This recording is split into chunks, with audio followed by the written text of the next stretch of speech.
Today we're going to be reacting to an Andrew Tate counseling session, because why not? Why did you want to talk to me? Because I'm a psychotherapist. You have your skepticism about psychotherapy, and yet here I am. So to be clear, I don't know who the therapist is, David Sutcliffe. It's a therapist that's willing to talk to Andrew Tate, so I'm not sure what that means. And I also don't know how receptive Andrew Tate's going to be to therapy. He's obviously been very black-pilled on therapy in the past, and so I don't know if it'll be good, but we'll find out. When I say I don't believe in depression, nobody can convince me to believe in depression. That's not a matter of discussing whether depression is real or not. That's a matter of me accepting that my mental model for going through life is more effective if I don't believe I can become a depressed person. Yeah. I don't believe in depression, so I can't be depressed, so that allows me to be more effective. See, Andrew Tate is already starting off in a good place. I don't know why he doesn't do this all the time. Well, no, I do know. It's because he wants to rage bait and get clicks and stuff. He's famously said before he doesn't believe in depression, and then here he moderates it, which is what I encounter all the time with Tate, where he'll say some unhinged stuff, and then when he explains it in a long form thing, it's like, oh, okay, well, that's what you mean. But why not just say that then? So yes, he does believe in depression. He just has this as a mental model because it makes him more effective in life. Fair enough. What I have done, and what I think most people do not do, is heavily analyze why I hold the beliefs I hold, why they help me. If I don't hold the belief personally, or if I didn't learn it from personal experience, I know where it came from, who tried to teach me that, whether their intentions for me were good or bad. And I've tried very hard to have my mindset rigidly analyzed and make sure that it's put together in a way which benefits me completely and absolutely. And I do not believe in things that take away power from me. Right. I refuse to do that. I would rather say that they are not real. See, immediately this makes me question a lot about Andrew Tate's religion. Like, he famously converted to Islam, but he's saying that what he believes isn't necessarily true, it just works for him. So does Islam just work for him because it promotes certain manly ideas that kind of meet with the red pill in kind of like a weirdly conducive way? Haram! Or does he earnestly believe in the truth set forth by Islam? I'm just curious to know. Have there been some of your beliefs or convictions that have been challenged through the Sure. experiences that you've had, particularly in the last, recently? Well, people challenge me often. And what a lot of people don't understand is that I will never adopt the thinking of somebody who is sad, and I will never adopt the thinking of somebody who is less competitive than I am, or less successful than I am. If someone comes along and goes, Andrew, you are wrong, the way you see the world is wrong, but they are suffering from an affliction, why would I adopt a single iota of what they say? That's one of the stupidest things I feel like I've heard Tate say. And I mean, that's saying a lot. Just because somebody is in a bad mental state, that means what they're saying can't be true. Why would the truth value of what they say hinge on if they're sad or not? I mean, I guess it comes down to what Tate's already said, that everything he holds is just to make him more competitive and better. So I guess he has this ultra utilitarian viewpoint on holding truth claims that only will optimize his life. But at a certain point, don't you want to believe true things? Like, I feel like there's obviously inherent merit in that, in wanting to hold beliefs that conform to reality. Like, surely the utilitarian thing works as well. I think I'm a big proponent of that, to hold a belief that you think works for you, even if it's not true. But I think you need to kind of know it's not true as well. Like, I think that's the highest thing, is being willing to enter a paradigm, enter a framework that's very effective for you, but at the same time knowing it's not the ultimate truth. But what he's talking about seems to be a little even further than that he's not even going to believe it at all. If someone comes to him with some philosophy, but they're a sad boy, no, just reject it completely. That seems silly to me. It's kind of funny when I talk about depression, the number of people who defend depression. Depression's ruined my life, it's super real, and I lost my wife, and my life is over, and I want to kill myself, it's real. I'm like, surely you should like my worldview. If depression's so terrible and it's destroyed your entire existence, you should be listening to me tell you it's not real. But instead they're defending it and sticking up for it. See, that's just not fair. When people come to you and say this type of stuff, they're not saying that depression ruined their life. They're saying that all of these things cause them to be depressed, as in those things ruin their life. So people are hearing depression's not real. They're getting offended by that, and kind of rightly so. And then they're saying, well, look, these terrible things have happened to me, and then I became depressed and my life's miserable. And Tate's taking that as in like, well, then just don't be depressed because the depression ruined your life. That's obviously not the point. They're saying those circumstances happened and those ruined their life, and the byproduct of those circumstances is called depression. So it's like there's some weird bait and switch going on here, which I just think is weird. In regards to whether I have had any of my convictions challenged, it's kind of amazing. Maybe it's just a semantics trick, and maybe it's that simple. Maybe it's as simple as saying, I feel a little bit depressed today, but I am not a depressed person, and I cannot become depressive. I'm not going to have depression. Maybe it's just a semantics trip, and by saying that alone, I understand that it's a temporary state of mind, which I can alter and I can affect. And I've never struggled with long-term depression or long-term negative thoughts because I don't believe in that mental model. I actually agree with that. I actually think there's probably merit in not taking that on for oneself, in saying that I feel depressed as opposed to saying I have depression. I actually think there probably is a lot of truth in that. And I think that's actually something that people can adopt. Yeah. You know, the dreams are a reflection of the unconscious. And if you're having nightmares, there must be some unresolved fear that wants to get worked out. I believe so, but then also, I love the idea of that. This is of having unresolved fear. That sounds like the most interesting thing in the world to me. If someone were to say to me, Andrew, take this pill and your unresolved fear will vanish, I would say absolutely and utterly not. That's not fun. That's because you're not resolving the fear. Obviously, if you took a pill that resolved the fear, then you haven't gone through the fear. What this guy's saying is that you need to work through the fear. It's kind of strange. But I don't necessarily want the fear to go away because I have no problems feeling bad. Well, it's not about going away. It's coming into deeper relationship with it. And understanding that there's fear that's happening in real time, but there's also fear that may be in your psyche somewhere, in your body that's connected to your history. And that may need to be resolved because otherwise you're projecting things out that you may not be seeing reality totally clearly. That's the thing, right? Like, is there a way that you're not seeing things perfectly clearly? Well, then we go back to what I just said about perhaps that's true, but if I measure myself purely on competence and purely on achievement, whatever I think and whatever I'm doing is obviously fantastic.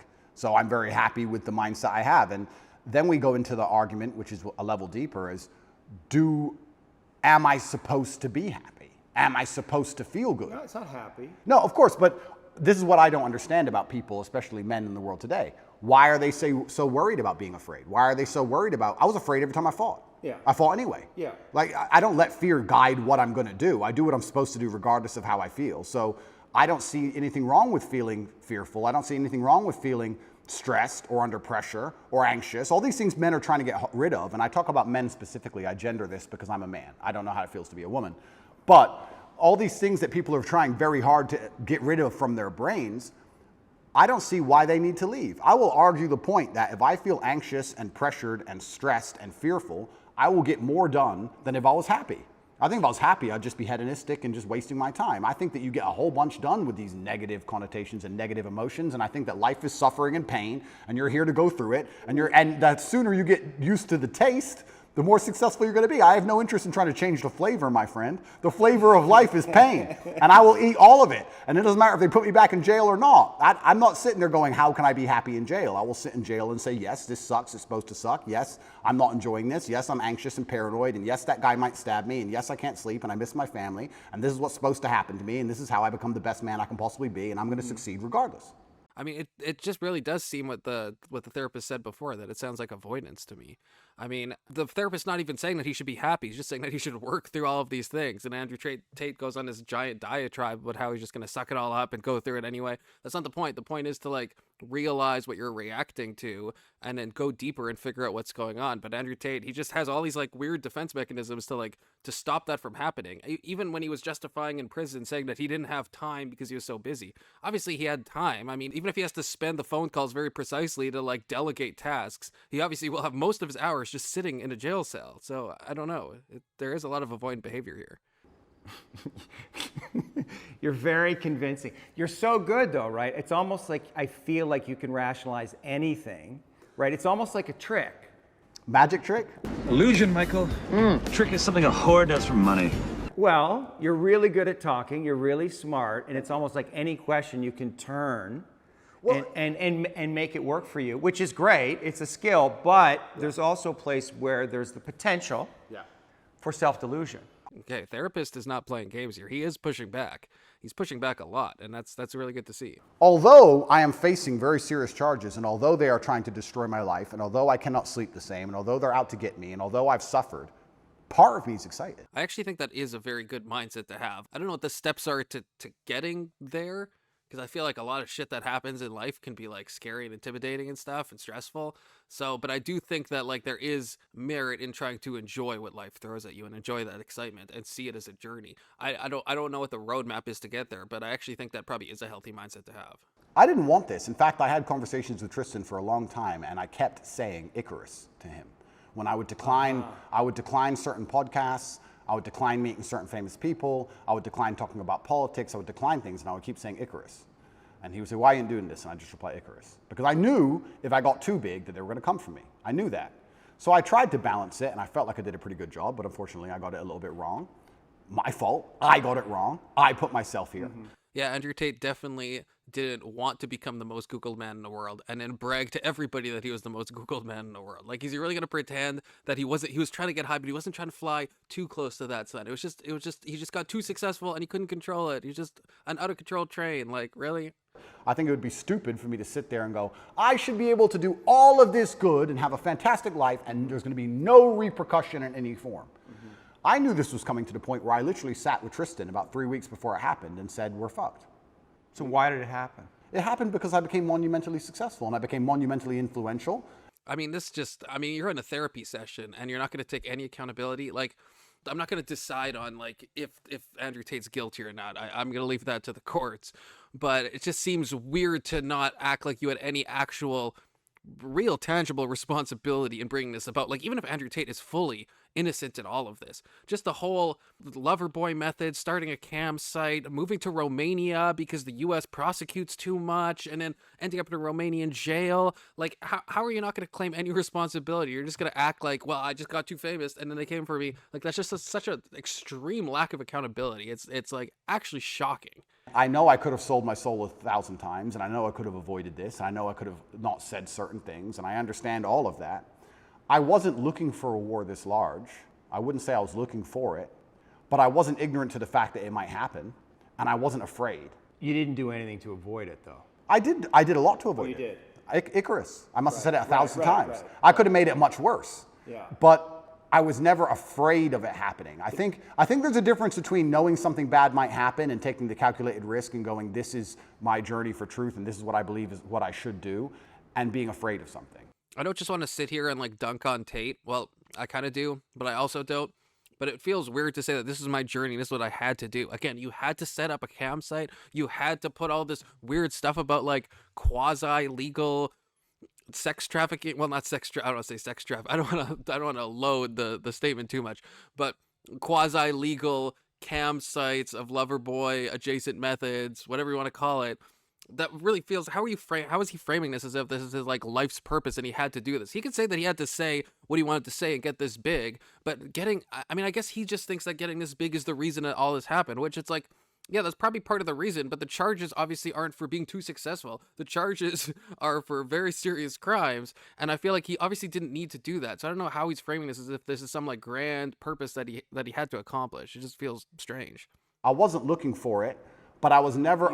Did you attract it in some way? Well, if you are a force for good, then the evil is going to attack you, isn't it? And I do genuinely believe this is the battle of good versus evil in the world today. I mean, there's no way Tate's staying with a straight face. The good versus evil, that because he's so good, he's so holy, that's why evil came for him. Come on. I mean, the therapist has been pushing back pretty good so far, but he's got to push back on that. People often wonder why my fan base is so feverish, why my fan base is so dedicated. Well, if they listen to me, it's the first time they ever feel good. The first time they ever train hard and start to feel better physically, and they start to feel better mentally, and they adopt my mental model, and now they're not stressed or depressed anymore, and then they may start to make some money, and they go, you know what, I started listening to Tate a year ago. I'm in the best shape financially, the best shape physically, the best shape mentally. Tate's the man. I mean, that is a point for Tate. I mean, Tate is obviously not the cause of all of the strange like masculinity stuff that's happening, that's going viral and stuff. Tate is obviously a symptom of that. He's obviously fulfilling a need. There's a reason that young men are gravitating towards people like Andrew Tate. I feel like they're obviously not finding cultural role models that are providing a positive masculine role that they need. And even though Tate has like some misogyny and some bad takes, well, more than some bad takes, he is providing that. He is telling people to get in shape, to make money, to care for your household. Like there is a lot of positive messaging in that. And of course it comes with a boatload of like negative messaging. But if it comes with positive messaging, it's like people are going to eat that up if there's no positive messaging coming from anywhere else. Well, let me present something to you, because I stood up for you after you got canceled off social media, and I have a lot of female clients, and they had questions about that. I mean, they know me and they trust me, so they're curious. But one of them said, "Well, you know, Andrew he's out there saying that he's helping all these young men, but in the beginning, he made his millions in some level exploiting these very men." Okay. That's the frame that they were thinking about it, and. Is there validity in that, in what they're saying? Because I didn't know how to answer that question. I don't think I exploited the men. I think I exploited, maybe I did exploit the men, but let me change my answer. I don't think me not exploiting them would have prevented them being exploited. I think these men were out to be exploited regardless, whether I did it or not. That's absolutely such a dodge. I mean, that's the same thing that drug dealers say. That's the same thing that all of these like terrible industries say. If they weren't going to get scammed by me, or if they weren't going to get exploited by me, if they weren't going to get drugs sold by me, they're going to find somebody else. That is such a dodge of responsibility. I mean, in some ways, he's taking responsibility because he's admitting he's exploiting men. Hopefully, he's also admitting that he's exploiting women as well. But to then say, like, to morally justify it because they're going to get exploited anyway. So if there's a sucker that is going to lose their money, it might as well go to me. That is, like, so cynical. But I'm glad the therapist is pushing back on that. I mean, he's obviously, like, open to Tate and warm to Tate, but he's at least asking good questions and pushing back in a good way, because that is cynical as fuck. So, but you can see how that sounds cynical to somebody, where you say, well, they're going to be exploited anyway, so I'm going to make money off them. And then once I make money off them and I get this platform, then I'm going to champion them. Completely. I mean, I guess that's probably one of the most logical arguments against me I've heard. Then we have to argue whether I was really exploiting them, which is another argument, right? Absolutely. Because a lot of these men, the only reason they didn't kill themselves is because they had an online girlfriend. Sure. So I actually think that webcamming and girls as a whole is closer to therapy than it is porn. Am I understanding that right? Is he saying that webcamming is the closest to therapy that they're going to get? I don't know if I'm hearing that right, but that's insane if that's what he's saying. Truly, these men are completely miserable, and the only joy they have is logging into that website. So I don't think I did exploit them. The reason I said the fact they're going to be exploited anyway, it's very similar to having an alcohol store. Let's say there's 3 alcohol stores in a row and all of your customers are alcoholics. Well, if you close your alcohol store, what happens? They just buy at the next store next door. Right. They're still going to be an alcoholic. You're not saving anyone's life. Right. Immediately after I just give him a bit of credit for admitting that he exploited them, he just completely backpedals and says, I didn't actually exploit them at all. Like, he had a moment of brief clarity where he admits that he exploits these people, and then immediately, literally 15 seconds later, he's like, no, actually, come to think of it, I don't think I exploited them at all. But even if I did, it's justified because people would have exploited them anyway, but I didn't exploit them in the first place. I didn't see myself as exploiting them or exploiting the girls. I don't think that. I think it was a business opportunity, and I approached it the way I approach everything, which is extremely professionally, and I got good at it, and we had a very successful company. Everybody was happy, including the men at home and including the women who all became millionaires. I can't let that go. How is he going to say that the women weren't exploited in any way and it was a business opportunity? I mean, we couldn't do this video without pulling up by far the worst thing that Andrew Tate has ever had on his website. He claims he didn't write it. I don't know. In the BBC interview, he claimed that he didn't do it and it didn't exist, but it did exist and it was on his website. Maybe somebody else wrote it, but it's the most absolutely unhinged thing possible, describing the lover boy method. That's not a legitimate business opportunity. What I have found in my experience often is that many women who seem to dislike me, after they meet me, don't dislike me anymore. Mm-hmm. I think the energy which they find repulsive over a screen or affects them emotionally over a screen, they end up liking in person. I think hate and love are actually very close to each other. And I've had women who scream how much they hate me at the screen, and then they meet me and they're literally in love with me. Well, you're a nice guy. Of course. So I've yet to meet a female in person who dislikes me.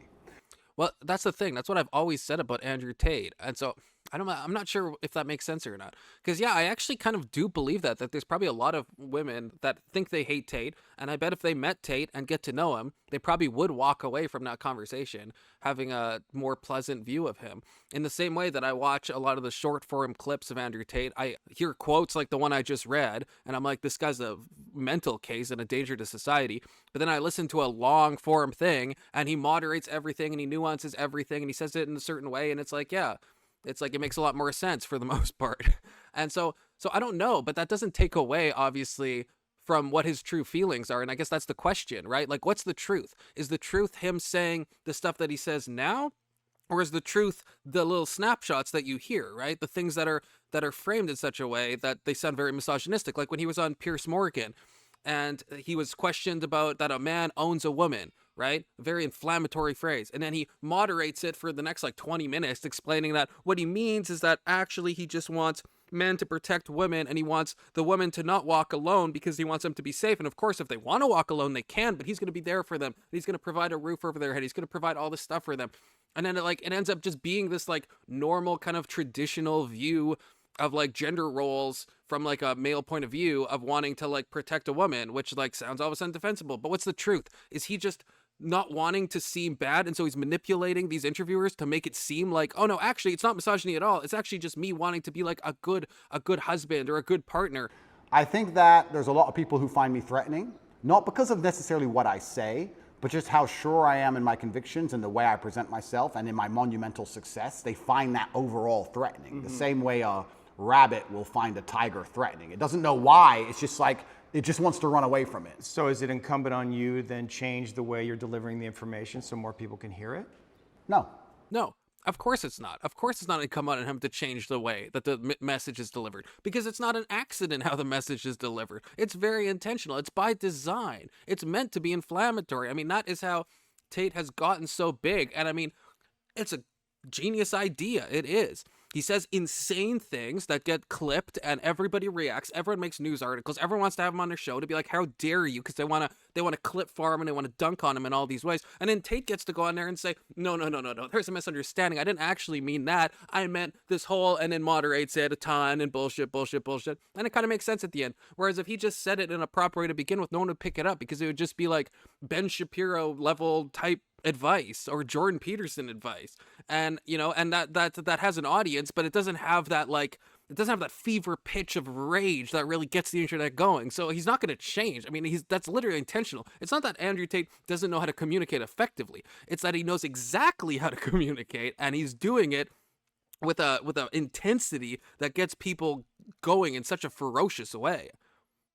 Why don't I care that the media continues to attempt to slander me continuously, and they don't do it to anybody else, and it's unfair that they're doing it to me, because if I was a genuine sexual predator like the people they defend, I'd be protected by these people.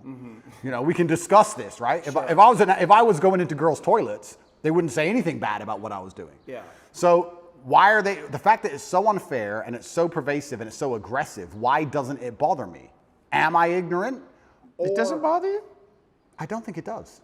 Do you block it out? I mean, don't think I you block must it out. read these things and you see your name But it's associated with but these it's not- but it's not horrendous real. crimes. But it's not real. I understand. It's false. But you're able If what to they were, just if what, feel every Aikido.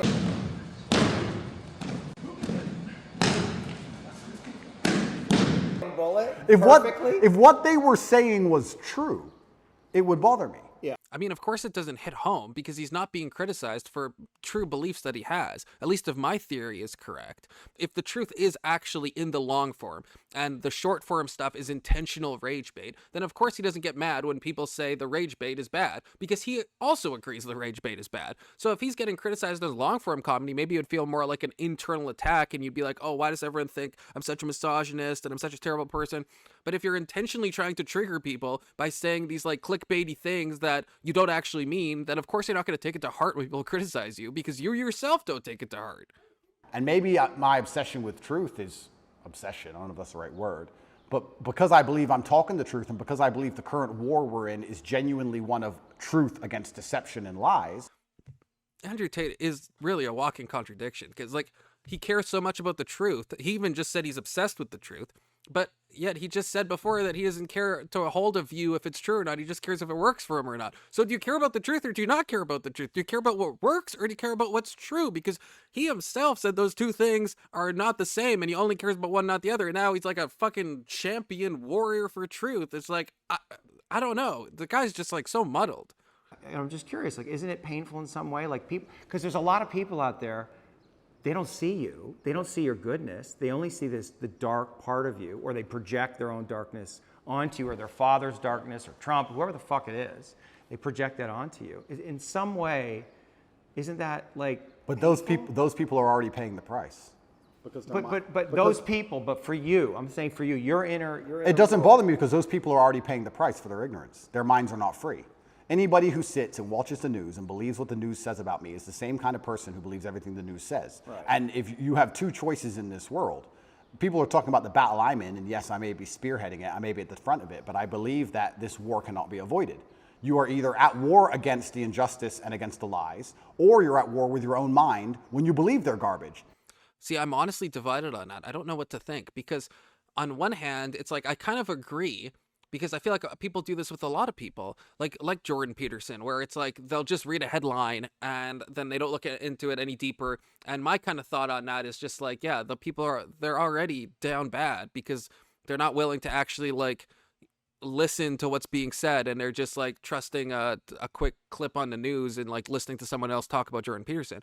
But with Andrew Tate, it's kind of hard because the stuff he's saying, it's not just that it's misunderstood, it's designed to be bad. It's designed to not sound good. So does the average person have a responsibility to look into it further? Like, I am interested enough that I'm watching a fucking Andrew Tate versus a therapist talk on YouTube that's like 2 hours long. So sure, it's like I know what Andrew Tate's beliefs are beyond the clickbait thumbnails and the little sound bites that are put into the media. But does the average person, are they required to know that? Is that some indication that they have some like intellectual deficit? Or does that just mean they're like, I don't have time for this, and the guy's saying some stuff that's like clearly not good? And it's not just misunderstood. It's like if you analyze the content of it, it's not good. So do people have an obligation to look in it deeper? I feel like he's just writing everybody off that won't look into it deeper. But it's like, I don't know. Do you have if you hear someone say some stuff that's clearly bad, I think you can make the calculation that's not worth looking into deeper. And again, I've looked into it deeper, and I think there is truth in what a lot of Andrew Tate says in his long form stuff once he moderates it and all that stuff. I think there is stuff to pull away that can be helpful, but I don't know if people are obligated to do that. I don't know if that speaks anything bad about the people that don't do that. Anyone who's going to sit there and go, I believe Andrew Tate is a human trafficker, I have 25 vaccines, I believe in Ukraine. These people are already paying the price because they're already miserable, and I can guarantee everyone who dislikes me is an unhappy person. That is a massive culp. Anyone who doesn't like me is an unhappy person. I'm going to say that too. I'm going to preempt any criticism I ever get. If you don't like me, you're a fucking unhappy person. So I don't feel pain when someone sits and says garbage about me because I believe that their mind is already suffering because they're not free. Their mind's not freed. Anybody who can listen to what I say long enough and not be emotional about it and actually understand it, well, those people aren't paying a price. So maybe that's a coping mechanism. Maybe? I don't know how I relate to the word vulnerability. Well, you are vulnerable. You can't put yourself out in the world like this to be seen. That is a vulnerable act. Getting into the ring with another fighter where he might kick your ass, that's vulnerable. That's intense vulnerability. I think emotional vulnerability, nearly at every form, at every level, is basically a form of manipulation. That is that's an insight into Andrew Tate's world. I think that is honestly how he sees things. That to be emotionally vulnerable is to manipulate, which is, I think, is just like such a bad framework. And I think kind of explains all the stuff he's been saying about how he doesn't need to experience sadness and he will just let it ride and he doesn't care what he feels. He doesn't need to work through it all. It's just, everything's fine. I don't know. I kind of feel bad for him in a way. This is a very humanizing Tate video. I actually think you're going along with my line of questioning really well. You're not trying to control everything, but there is a way, right, that you have a tactic. You're trying to control things. You're trying to get away from something. You're trying to control the conversation on some level. Of course. But what if you gave that up? Well, okay. Give it up. I'm trying. I'm trying to be as vulnerable as possible. But when but just the idea of it, right? Like, what would happen if? Let's do it. I'm trying my very best. Old habits die hard. But don't worry about the result. Just ask yourself the question, like, what would happen if? Yeah. you let go of trying to control everything. Just feel into what that would feel like. See, this is a based therapist because he can obviously tell that Andrew is controlling the conversation and is moderating what he's saying and is looking to frame it in a certain way. And he wants to get rid of those barriers. The problem is, I don't know if that's a possibility. Well, first of all, with Andrew Tate in general, but especially not when it's being videotaped. And that's the thing. It's like Andrew Tate seems surprisingly willing to do this like therapy session, but it's obviously going to be for content, and obviously he's trying to come across a certain way. So he's not going to like fully open up, and the therapist wants him to like tear down those walls. But unfortunately, with the video camera on, I just can't see that happening. So people, you asked me, what is it like to be vulnerable? Well, to me, that's not crying. That's not, I think when anyone's doing that, 99% of the time, it's a manipulation tactic, I believe, personally. Maybe that's just my personal experience. But yeah, maybe, but I think especially with men, I think it's a manipulation tactic when they try and show too much emotion, and women do it as well. And I don't react very well to it. If someone were to sit in front of me and start bawling their eyes out, it's very hard to elicit sympathy from me for that reason. I feel like you get sympathy from me by sitting and explaining to me why something bad happened to you in a logical, calm, stoic manner. If someone starts crying in front of me, I feel like they're trying to manipulate me, and I don't buy it. Or maybe you judge it in them because you judge that in yourself. That's exactly what I was going to say. This is like textbook projection. I mean, Andrew Tate knows that if he was going to do this, this would be manipulative and he'd be trying to control the person. So he just sees everything as a manipulation tactic. I mean, 100%. This should be self-criticism. There should be like an aha moment here. I don't think we're going to see it, but there should be. Is that what it means? Vulnerability, cry? I guess vulnerability. What about admitting your weaknesses? I'll admit my weaknesses What right are now. your weaknesses? Then this is so interesting because I will tell you. No, it is because I'll tell you I'll admit my weaknesses, and I will. Mm-hmm. But now I have to try and identify some because in my mental framework I don't have weaknesses. Right. So now it's like, okay, I am prepared to admit where I'm weak. Where am I weak? Well, I've tried so hard for so long to make sure I'm not weak anywhere. And if I am, I've compensated so heavily in some other way, I don't fail. So it's like, where am I weak? I'm that guy who does not fail. It doesn't matter what scenario anybody's life is in. It doesn't matter if you get dumped into jail. It doesn't matter if you're going into war. It doesn't matter if you're bankrupt. Whatever it is, if someone says Tate's on your side, you feel good. Oh, Tate's here. Ah, Tate, okay. Yeah. He can't even swim, but he's here to he's the lifeguard. Tate doesn't fail. I can swim, but it's an example, right? So I do not fail ever. So it's very hard for me to identify weaknesses because I feel like they've all been ruthlessly, I think I've rooted out any weakness or I've compensated so heavily so long ago. I don't see myself as a weak person. I don't see myself as a person who can fail. People said to me in jail, how did you handle that? What else can I do? Not handle it? Well, what do you want me to do? Freak out and start screaming? I could stop putting up with it.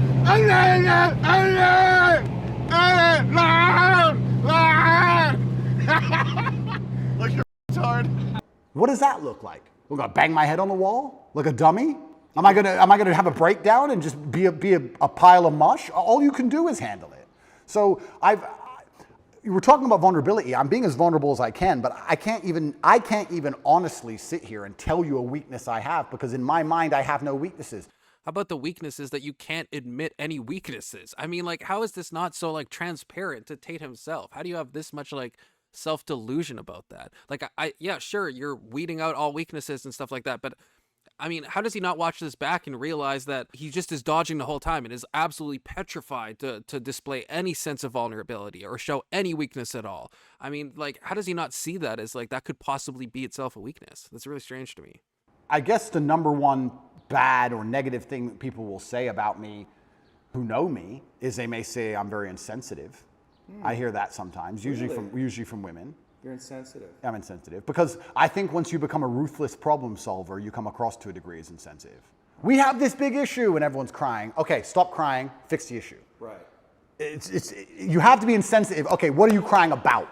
Let's fix that. Right. Well, you know that's wrong. Well, a lot of people want to vent. They don't want to fix the problem. They want to cry. Well, they just need you to be with them and say, I understand, here you are, exactly. baby, I love you. Completely. You're rolling your eyes. Yeah, but I'm that's what I'm saying. So when you become a ruthless problem solver, right, you become to a degree insensitive. Even the things he's identifying as legitimate criticism, he finds a way to to dodge it and wave it away. It's just it's absurd to me. I mean, this is a legitimate thing, and obviously the therapist is having none of it. I mean, he's saying like that's people want to be heard, people want like there's some emotional intelligence involved, and then Tate's just like, well, no, I'm just so smart that I don't need emotional intelligence, and I'm just so tactical and blah blah. And it's like, I mean, come on. One might say that arrogance hides insecurity. Like, are there places where you're insecure? That's another very good question, but let me think about this for a second and answer it, because these are questions that have never been asked before. Andrew Tate sincerely believes that he's not in an echo chamber, that he's getting legitimate feedback, and he's never been asked that before. Okay. Rationalization is a classic defense. Yeah, but that's my And you're really good at it, But right? rationalization- But it's like a sword you have that's super sharp, and you want to use it all the time. All the time. Yeah, but what if you set it down and realize there's other tools available in your toolkit, and maybe you need to develop those? But rationalizing is how I built my mind. It's all. You don't have to give it up. The sword's right there. You just have to use it all the time. I think the therapist is doing a great job. I want to say that. I think he actually is. I don't think it's working. I don't think he's getting through. I think he's trying to say the same thing in like 16 different ways. That's just, what if you set this aside? What if you tried being vulnerable? What if you tried not attacking every problem in the same, like, you know, egotistical, hyper logic way? What if you actually tried to open up? And then Andrew Tate will just say some shit, blah, blah, blah. And the therapist comes up with a new analogy, and the analogy doesn't work. And I feel like this has just been repeating this entire time. Are you taking on the full responsibility that you have given all of the gifts that you've been given by God? Yeah.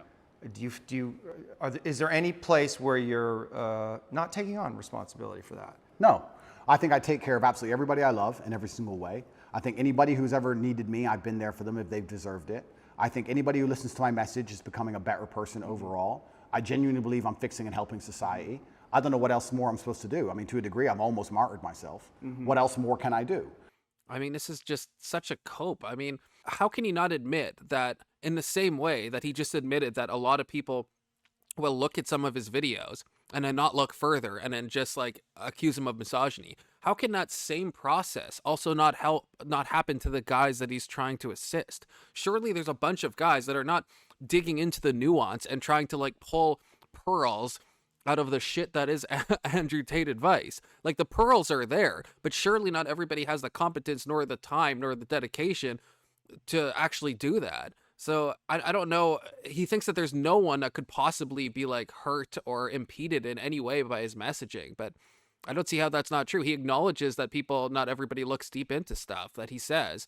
And so surely a lot of these like clickbaity, rage baity stuff that he says is going to get taken by people and enacted into their personal life to detrimental effects. That just seems obvious. Is your belief in God tied into this concept that we talked about, that what's useful is more important than what's true, or better than what's true? So do we know that God exists? I mean, we don't know. Correct. But it's useful to believe in God. This therapist is on fire. This is exactly what I said earlier. That's exactly what I wanted to know. Does he think Islam is just useful for him, or does he think it has truth values? I wonder what he says. That's a very good question. I think that believing in God certainly makes you more powerful, which is proof for God. If God makes you more powerful, then God is real. So maybe that's very simplistic, but if I believe in God and I'm a more powerful version of myself because I believe in him, then he must exist. Yes. God has made me more powerful. Well, it's the act of believing him that makes him exist, which is another way of saying what you just said. Correct, yeah. So this is why I believe faith is such an important thing. So I guess that answers that question.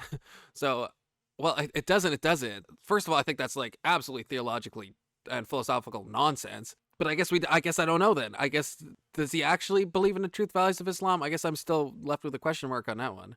Do you think God wants to break you? If God wants to break me, he's going to do it. I broke you. Oh, your money! Because we said, right, the hero's journey, there must be death and rebirth. So what, like something, you have to be broken. At some point, you must be broken. You can't fulfill your mission without being broken. And whatever that is, it has to terrify you. But can't I be semi-broken or semi-close to broken and back from the edge? Death and rebirth. That's the archetype, right? And what does that require? It means going into the cave and facing your dragon, which is your deepest fear, and feeling like it's going to kill you, and then entering into the void of nothingness, and then coming out the other side, reborn. And in that place where you're reborn, you're going to know things that you did not know sitting right here. And you're going to have a much bigger perspective, right? I mean, you agree with that template, right? I agree with it, but I feel like I don't feel like get around that? Not get around it, but I don't ever have to fully die.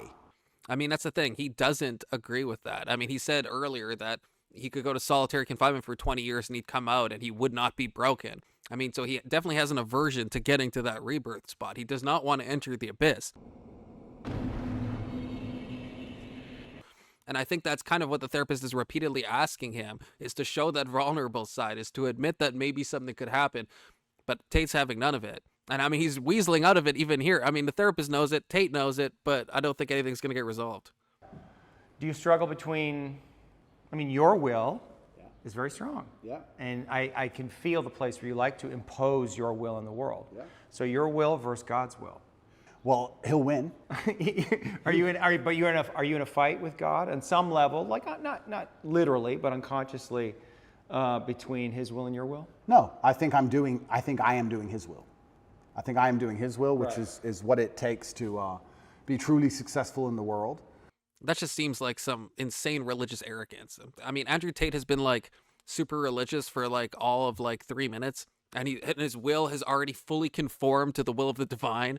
Like I don't know how he says this stuff without like thinking he needs to do more work in that direction. Like he immediately adopts a new religion, and Islam jurisprudence and theology is absolutely like, there's a lot of depth, there's a lot of study, there's a lot of like practices, there's a lot of like everything. Like I would think in the system of Islam, you'd have to be doing it a long time to be like reaping these types of results or this type of understanding or this type of congruence between your will and God's will. But Tate just like masters it right out of the gate because he masters everything. Yeah, I learned. Did you learn anything about yourself?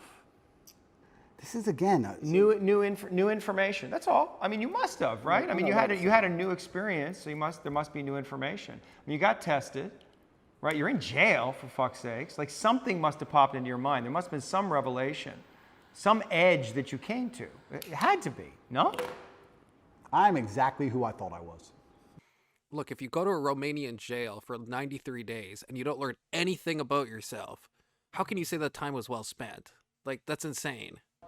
What else did I learn about myself? I had already pre-decided and had already told the universe how I would act in said scenario. This scenario was not a scenario I hadn't discussed or didn't believe could happen to me.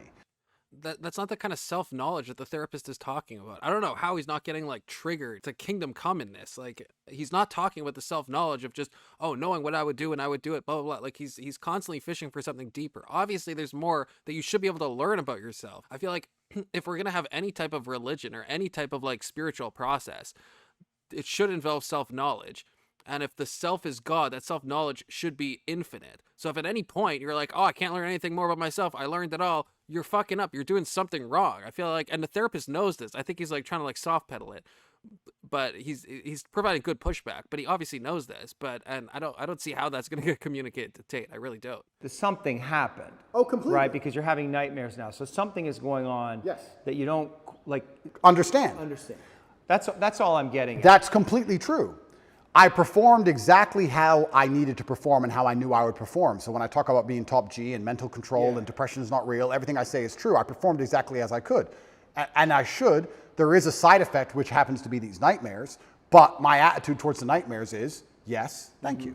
Good. I don't want them to go away. They will go away when whatever needs to be dealt with is dealt with by my own mind. And like I said, if anyone else could fix them for me, I would not allow them to, because I believe it is my lesson and it's my pain and my trauma and it's mine to deal with. And if I have to keep them forever, I'll keep them. I am not afraid of feeling negative. I'm not afraid of it. See, this is the problem with like this like hyper utilitarian point of view, is it like it leads you to like to good results.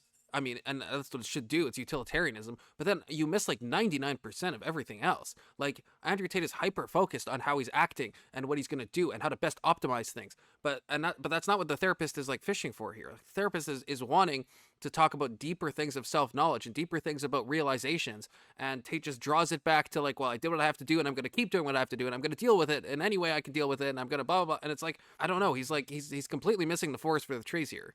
And presence is the most powerful quality that you can have as a human being.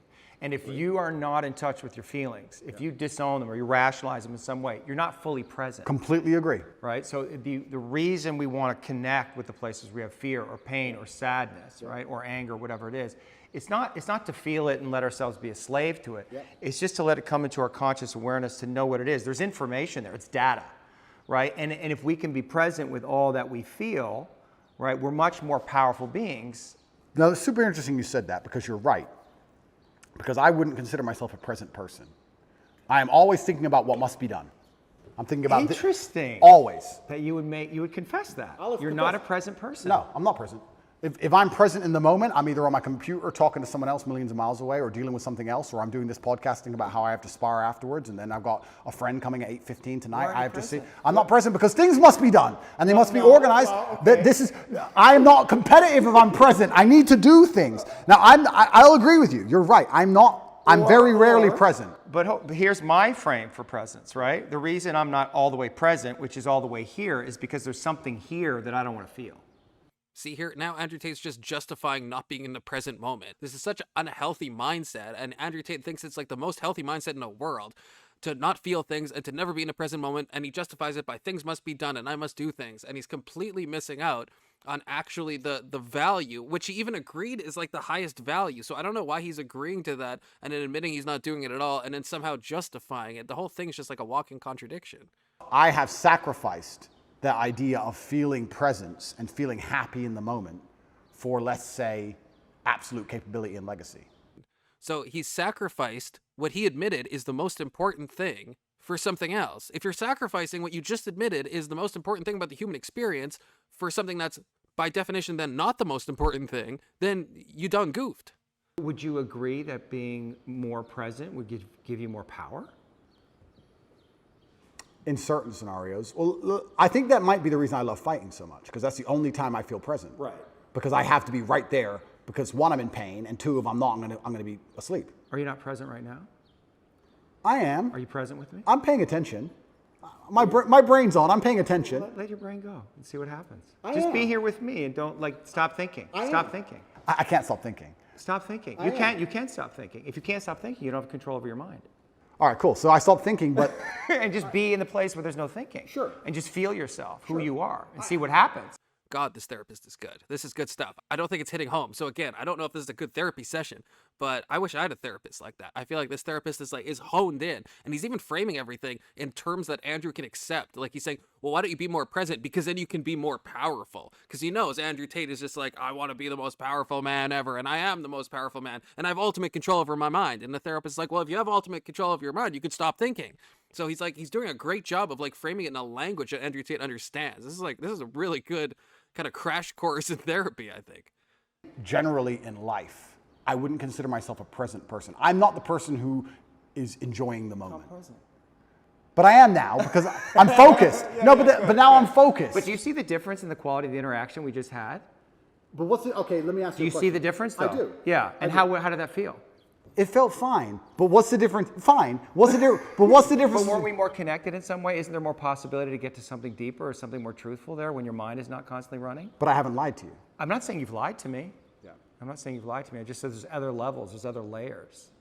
Andrew Tate keeps like self-reporting here. It's really interesting. He immediately tries to say, well, I wasn't lying. It's like, that's not at all what's happening. Like, but he just sees it. Like, am I telling the truth? Am I saying something? Am I being honest? Am I being truthful? It's like, that's not the question. The question is, are you like deeper into the present moment? And Andrew Tate refuses to go there. He absolutely refuses, which it's fascinating to see that play out. And I honestly wonder if Andrew Tate watched this back, if he would notice that, or if he would just justify it in a million ways that he's doing already. You get to it, that's why you fight. It's what you said, because it gets you out of your mind, fully in your body. And when you're fighting, you're in that zone. Some of their intelligence opens up, though. Yes. You're doing things. You can feel that guy, and you can miss the punch and you don't even know why. Correct. Right? And so that is available all the time if you're willing to get present. Does life require that degree of focus? And see, that's the thing. Andrew Tate thinks the highest virtues are things like intelligence and things like dedication and courage and all this stuff. And I think those are high virtues, but I think the therapist is hitting on the highest virtue, which is actually being an embodied human spirit, actually being present, actually feeling, actually getting to the deeper layers of reality. And Andrew Tate, he's completely missing that as even a goal to be striven toward. He's completely not even having that in his hierarchy of what makes a meaningful human experience. And that's the thing that makes the most meaningful human experiences. That's something that I personally think I respect the most in all qualities is sentience, is presence, is being there, is feeling things intensely. I mean, I don't know. So I hope that there's some way that Andrew Tate could be imparted to this, but this actually is very eye-opening into the world of Andrew Tate in a very real way. I don't know if that's the intention here from Tate's side, but it actually is very eye-opening with how he sees things. And I think what goes wrong in how he's interacting with himself and with life. If someone were to say to me, Andrew, you're going to enjoy the moment less because you're constantly preoccupied with running an empire that most people wouldn't believe is as large as you say it is, even if you told them. Mm-hmm. And you're going to have unlimited offspring who adore you. And you're going to have unlimited female interaction from women who truly would die for you. And you're going to be one of the most respected men on the planet. And you're going to have street cred in every city from Baltimore to Berlin. And you're going to end up going through all these trials and tribulations, and they're going to talk about your name after you're dead for hundreds of years. But you're not going to be present in the moment. Would you take that? And I would say, yes, sir, I would. Mm-hmm. Give that to me. And that's just interesting to me, because I would not take that. I mean, if you said you can have a modicum of self-awareness and a modicum of presence, but in exchange you get all the bitches and you get all the cars and you get to be talked about for 100 years, that's not a trade-off I would take. And so Tate's just saying that as if that's like the most obvious thing in the world, as if everyone would agree with that. It just shows what I said before, that he just has a complete, he doesn't even rate being present or sentient as a valuable thing at all. If anything, he almost seems like he frames it as if it's a distraction from focusing and from getting things done and from being the top G and everything. I didn't understand, your history, that you were raised by a single mother. Your father wasn't around. Yeah. So you see him once a year? About that, yeah. When we lived in America up to the age of 11, I saw him more often, once or twice a month maybe, and then... When did they split? I was 10 when they left. But I always understood he's very busy and has a lot to do. So I never... Can you see how the boy might interpret that as, my father doesn't care about me? No. You can see how, I understand you sitting here right now, but you understand like a little boy. I think a little boy might think, where's daddy? I want daddy. I'm here alone with mom. And he might be right, because some fathers may not care. But my father did care. Right. He was just very busy. But it must have been confusing for you. No. Not for the little boy? No. Like bring I'm being honest. I'm being honest. I mean, he's being honest through absolute so many layers of avoiding pain and avoiding truth and avoiding all of this stuff. So sure, on like a surface level, he's being honest, but on any of those like deeper levels, he's not engaging at all. Yeah. So I think my father raised me by not being there. He raised me by being out there and doing so many fantastic things and being such a fantastic individual that I understood I had a duty to him and a duty to my last name, and I can't be his son and not be fantastic. So I think he raised me in absence. This is an absolute masterclass in denying childhood trauma and childhood effects. Everything Tate says about his father is exactly the type of rationalization that he does about himself. It's plain as day. And the reason I wanted to talk to you is because I genuinely did want to learn about myself. Yeah, I know. And I do like discussing these things. And like I said, I'm being as vulnerable as I can be. If you feel like I'm shielding, I'm truly not trying to. Well, when we shield, it's so habitual, it's so quick, right? Our defense is, we become identified with our defenses, so we don't even know when we're doing them. Yeah, I totally believe Tate here, and the therapist clearly does as well. But, that's the problem, is that the level of vulnerability that he's able to do, the level of dropping the shield that he's able to do, is so minimal that it's very troubling to see. It truly is. And so it's like, yes, it's like, I think Tate is trying to be as vulnerable as he can, but the fact that that's like 1% is legitimately sad. But I will perhaps try and dedicate a little bit more time. Maybe I can turn I'll see if I can allocate 3 minutes instead of 2 towards presence and see how that makes me feel overall. It's interesting that you said when you're present, you feel love. I actually completely agree with that. I can't think of a time I've been present and felt anything other than gratefulness. Mm-hmm. Just to look around and go, you know what? Yeah. Everything's fine. Yeah. In fact, even in jail that happened. Even in jail, I had moments of presence, and I looked around and go, this is not nearly as bad as like the media saying it is, and the women on the phone are crying, and everyone's panicking. You know what? I'm not in a trench. I'm probably not going to get blown up. If a fire started, could I get through that steel door? If anyone could, it's me. I'm not on a submarine in World War II. There's no depth charges. Yeah. I'm not in a car crash. Yeah. It's fine. Cup of tea. It's fine. I did have those moments, right? So when you come to a moment, when you come to a moment of presence, even in a terrible scenario, it often ends up love. Yeah. You're right. And I certainly have felt them, and I certainly could do it. So maybe there is a little bit of a breakthrough here. I feel like Andrew Tate is at least slightly more open to being present and slightly more open to love being the answer. And so I actually think there's been some slow progress throughout this long 2 hours and 12-minute video. So let's say happiness is this line on this table, right? Most people, this is the full spectrum of human emotion. This is absolute distraught because your parents just died. And this is extremely happy and giddish and you're laughing and jumping around like a child for whatever reason. Most people would probably put happy somewhere up here near the top. Whereas I've just changed that bar and I've just said, unless I'm truly distraught, unless I'm actually at the point where I can barely speak, let's move happiness down to here. Unless I'm truly distraught and something really bad's happened to me, I've already passed the threshold and I'm just a different level of happy. Now, the more I talk to you, the more I realize that a lot of what I've done are just simply semantic tricks. They're language tricks. I've changed language tricks. If I'm not absolutely distraught, I am some version of happy. Therefore, I'm the happiest man on earth because I'm always some level of happy. It's semantic tricks, but if it works, I mean, it could be a cheap language trick, but if the cheap language trick works, then it's more than a cheap language trick. Well, that's a good realization as well. I mean, he's realizing that this whole thing is a semantic game and stuff, and at least that realization at least could lead somewhere, perhaps. It is hard for you to stay present. Right? Like you come present, and then you go to a thought, you go to an idea, and you talk, and it's very convincing, and it's very persuasive.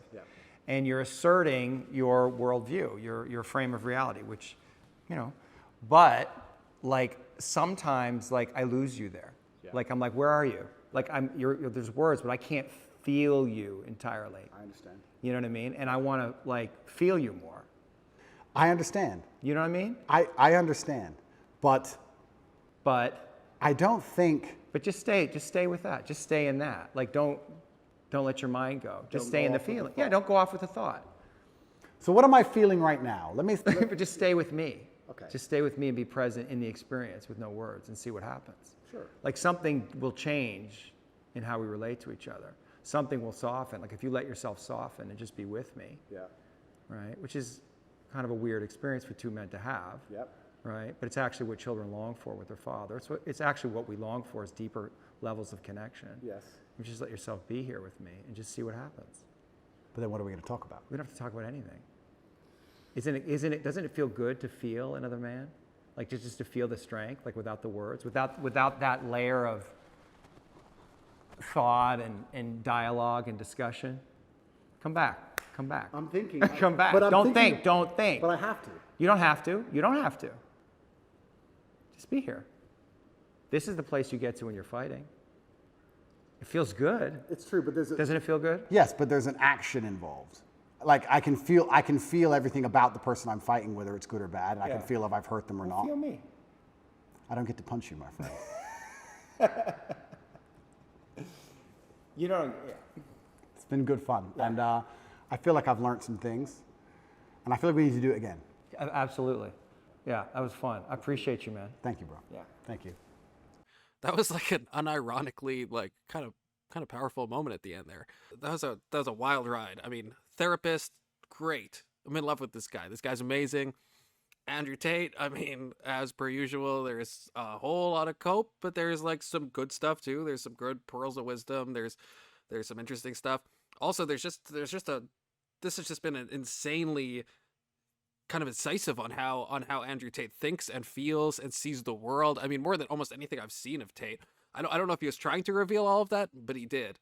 And so I feel like this video should be sponsored by Copium, because weakness should never be felt or admitted to ever. Under any circumstance, avoid the weakness.